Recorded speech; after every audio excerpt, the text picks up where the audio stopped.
you had parked aside the question of where does Socrates come from? So what about the nature of these structures? So we have on the left the grounds, we have the grounding principle, and then we have the derivatives.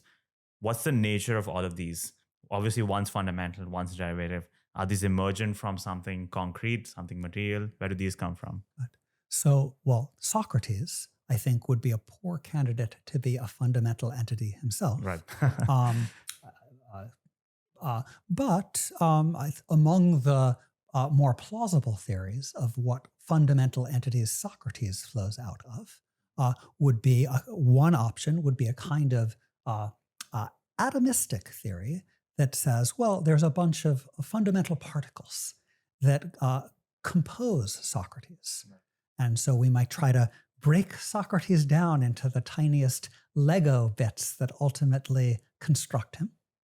An alternative, which I've myself have tried to champion, is a monistic alternative that you alluded to, where it's thought that reality isn't built up piecewise from the tiniest building blocks, but rather reality is a kind of entangled, is most fundamentally an entangled whole. And Socrates is abstracted out instead of built up from tiny bits. Socrates is abstracted away from the cosmos as a whole. It's a fragment of a single entangled cosmos. So those are possible answers to where to the fundamental roots of Socrates' reality. You spoke about the roots of Socrates. Let's talk about the roots of the grounding principles. Right. Yeah. So is it possible the grounding principles are fundamental? Are those also grounded in something else? And then the question is, what's that grounded in? This is the infinite regress that's been created. Yes, exactly. So I think I've come to be convinced. When I started, I had broadly what get called in the literature Humean sympathies.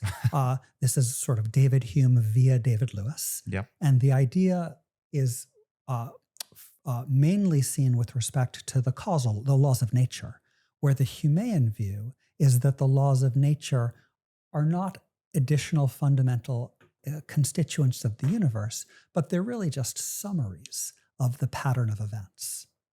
So that's the Hume-Lewis view. I went into grounding thinking that that's probably how, liking the Humean view with laws of nature, and thinking that was probably how it was going to go with grounding principles, that they were just going to be derivative summaries of the pattern of outcomes. But I came to think that that couldn't work. I came to think, for exactly the kind of infinite regress worries that you alluded to, that we had to posit some grounding principles as just basic, fundamental principles of how the world works. And the argument roughly is this, I mean, you were alluding to it already, it's that if we want to think of grounding principles as derivative, remember on this, at least the picture that I was going in for, to get a derivative outcome like singleton Socrates, you need a more fundamental input like Socrates, and a principle from which that's going to drive Socrates into singleton Socrates. But that means that we can't ever get underneath all the principles. If we ever want to get something on this picture that's going to get us grounding principles, there would be some kind of input and some kind of principle already that's driving the input into the principles. So there's no way to ever derive all of the principles except by positing some principles already from which to extract them on the picture that I like. So for better or worse, I'm committed to something analogous to the Tim Maudlin view about, I know someone who you've interviewed and someone who is actually a teacher and mentor of mine. So the Tim Maudlin view of laws of nature is they are simply additional fundamental constituents of the universe. The fundamental laws of temporal evolution is Maudlin's term for them.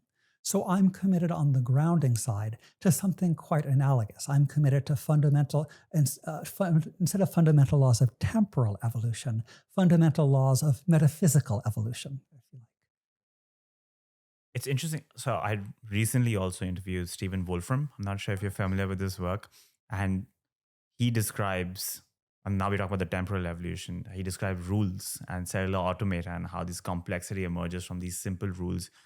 Have you come across his work? And I feel like there are a lot of similarities, at least in temporal evolution, of these rules being these causal links between the fundamental atoms and the complexity that emerges out of it. Absolutely. I mean, I think that shows you how we can, from a, like a classic example is Conway's Game of Life. Yes, exactly. Yes. Yeah. So from just a cluster of very simple rules governing, which cells are populated at a given stage, we see this kind of, looks like the sort of emergent complex behavior, and we can codify kind of higher level rules that are also governing the game of life. But really, it's all coming out of this very simple handful of rules in this fascinating way. So I think that's a beautiful example of what I would call sort of, grounded outcomes. So we can get like these, gliders and other like self-sustaining systems in the game of life. But ultimately they're to be understood in terms of just, cells being populated and this fundamental, simple handful of rules. That's a beautiful illustration.